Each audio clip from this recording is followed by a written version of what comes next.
Merci Madame la Présidente.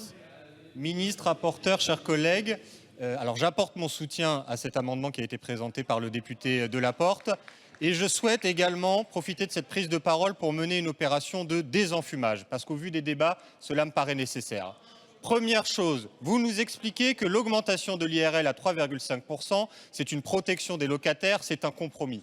Je rappelle la réalité de cette décision. C'est autoriser un propriétaire en cours du bail, sans autorisation du locataire, de façon unilatérale, d'augmenter le loyer de 3,5%.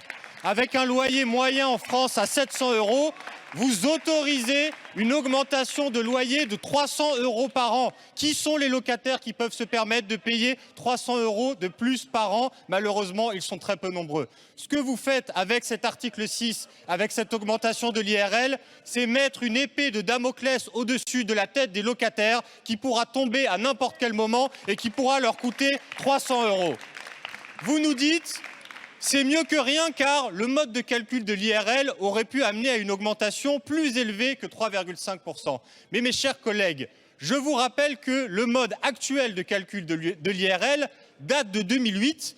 2008, à une époque où une augmentation de l'IRL de 2,5% avait semblé absolument astronomique à tout le monde et avait justifié un changement du mode de calcul. Donc 2,5%, ça paraissait à l'époque insupportable et vous nous expliquez que 3,5% aujourd'hui, ce serait justifié. C'est évidemment pas acceptable.